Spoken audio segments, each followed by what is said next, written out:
मथुरा में एक पंडित जी रहते थे, ठाकुर जी की सेवा थी। गर्मी शुरू हुई, बंगले बनने शुरू हुए, तो मन में इच्छा हुई कि ठाकुर जी का बंगला बनाते हैं। क्या करें, मथुरा बड़ी भारी मंडी थी फूल की, बड़ा शहर था पुराना। मथुरा बहुत पहले से बड़ा शहर है, त्रेता में भी उसकी बड़ी महिमा है। शत्रुघ्न जी पधारे थे, द्वापर में श्री कृष्ण पधारे। इस समय भी देखा जाए तो व्रज में सबसे बड़ा शहर मथुरा ही है। चारों युगों में मथुरा की महिमा। सबसे पुराना सतयुग का भी मंदिर है, वाराह भगवान का। आज तक किसी ने दर्शन ही नहीं किया होगा। आप जब कभी संकल्प करते हो ना, पंडित जी पूजा कराते, तो संकल्प में ध्यान दीजिएगा, कल भी कराएंगे तुलसियान जी बाबूजी, तो आप ध्यान दीजिएगा, एक शब्द बोलेंगे, श्वेत वाराह कल्प विष्णु विष्णु विष्णु। आपसे कहते बोलिए, फिर आपको पूरा गूगल लोकेशन की तरह लोकेट करते हैं आप कहाँ हो, क्या गोत्र है, क्या जगह है, वीर मित्रपुर, उड़ीसा, सब पूरा, रानी क्षति, सब पूरा, सब सिस्टम बना के लोकेट करेंगे। उसमें एक शब्द आता है श्वेत वाराह। उस श्वेत वाराह का मंदिर मथुरा में ही है, तब से उसकी महिमा। बड़ी सुंदर मंडी लगी थी वहां। खबर आया कि आज फूल की मंडी है, तो पंडित जी के मन में इच्छा हुई हम जाकर मंडी से पुष्प लें, ठाकुर जी का बंगला बनावे। पहुंचे, कोई फूल पसंद ना आए, बोले बढ़िया से बढ़िया चाहिए भाई।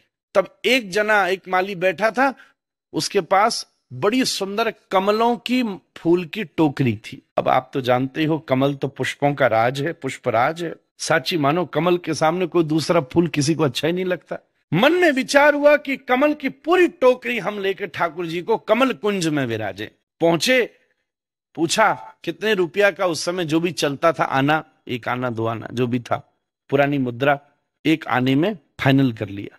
ले ही रहे थे कि उसी समय पीछे से एक राजसी वेश पहना हुआ व्यक्ति, बड़ा भारी सुंदर कपड़े पहने, राजा महाराजा का जैसे कोई विशेष व्यक्ति हो, वो पहुंचा। राजा ही लग रहा था। ए रुको रुको रुको, अरे ये फूल हमको चाहिए, ये हम लेंगे। फूल बेचने वाला बोला, बाबूजी ये तो हम बेच चुके हैं एक आने में, ये पंडित जी ने ले लिए तो क्या, कोई बात नहीं, हम 2 आना देंगे, ये फूल हमें दो। पंडित जी बोले, भैया हम जब ले चुके हैं, इतनी बड़ी मंडी है, हजारों किलो फूल पड़ा है, कहीं और जाके दूसरी जगह ले लीजिए। बड़ी जोर से वो फटकार के बोला, हे हमसे क्यों बात करते हो, जानते हो हम कौन है, अपनी औकात मत भूलिए। हिंदुस्तान के बादशाह अकबर के हम मंत्री हैं महाराज। आज अकबर का दीवाने खास है और उस पर फूल लगने, यहाँ के सबसे सुंदर फूल लेके जाने, और ऋतुराज कमल है, पुष्पराज कमल है, इसको हमें उसके दरबार में सजाना है। एकदम पंडित जी तो चौंक गए। वाह, एक आंधे से मानव का नौकर इस अदा में बोल रहा है, तो भैया हम भी हल्के फुल्के तो हम भी नहीं है। ये हिंदुस्तान के बादशाह का नौकर है और हम ब्रह्मांड के बादशाह के नौकर हैं, हल्के तो हम भी नहीं है। तो क्या हुआ, हमने खरीद लिया है फूल। अब थोड़ा लालच माली को भी आया, 2 आने। बोले हम 1 रुपया देंगे। 1 रुपया बड़ी बात थी। मंत्री बोला, अच्छा बादशाह के मंत्री से भिड़ रहा है, हम 2, हम 3, हम 5। बात यहां तक पहुंची, मंत्री बोला 50 रुपया। 50 रुपया का मतलब उस जमाने में बड़े लोग सब जानते होंगे। पंडित जी बोले, हम देंगे 100 रुपया।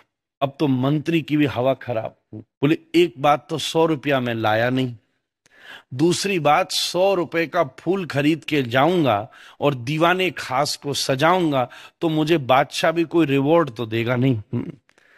कहीं फिजूल खर्ची कह करके सूली पर न टांग दे सिर फिर आदमी। हार मानकर इधर उधर बात घुमा के, अरे ये तो तेरे फूल अच्छे नहीं है। इतनी देर बातचीत करने में पंडित जी ने इतनी बात बढ़ा दी, इतनी बात बढ़ा दी कि तूने पानी भी नहीं डाला और धूप की रोशनी में जल गई ना, अब नहीं चाहिए हमें, ऐसा कह के चले गए। पंडित जी खुश। भगवान की तो बात है, अब चाहे आज ये को दूंगा तो 100 रुपया में दूंगा, अब तो ये फूल 100 में बिकेंगे आज, नहीं तो नहीं बिकेंगे। पंडित जी बोले, हम भी कहां पीछे फंस रहे हैं भैया, थोड़ा सा, इतना तो मैं लाया नहीं, किसी को देना नहीं, पानी डालते रहना, ताजे रखना, अभी आता हूं। पंडित जी वापस गए। गैया, बर्तन, कपड़ा, आभूषण, अन्न, खेत, भूमि जाकर गिर, तब 100 रुपया हुआ। 100 रुपया सब छोड़कर, घरवाली को संग लेकर और श्री ठाकुर जी के छोटा सा स्वरूप संग लेकर सब गिरवी रख करके पंडित पर गर्दन नीचे झुक गई। आंखों से टप टप मोटे मोटे आंसू गिरने लगे, मोटे आंसू गिरने लगे। गोसाई जी आरती करते करते दर्शन करके घबरा गए। ये क्या हुआ जय जय? एकदम आरत्या बीच में ही छोड़ा। जय जय क्या हुआ? कोई कष्ट है गो? सबको पर्दा लगा दिया, एकांत कर दिया। जय जय हमसे कोई त्रुटि है गई? आप रो रहे हो? मोटे मोटे आंखन ते आंसू निकल रहे। रोते भाई ठाकुर जी बोले, गोसाई जी पूरे त्रिभुवन त्रिलोकी को भार उठाने वाला मैं कृष्ण, पर आज मोकू अपने भक्त की माला का भार ना उठाया जा रहे। टप टप आंसू बहने लगे। जय जय मैं क्या करूं सो आपको प्रसन्नता हो? आप रो तो अच्छे ना लग रहे, आप तो प्रसन्न हास अरुण लोचनोल्लसन, आप तो सतत प्रसन्न रहने वाले हो। तो अगर मुंह को प्रसन्न करना चाहो गोसाई जी, तो वह विप्र की सब संपत्ति लौटवाओ।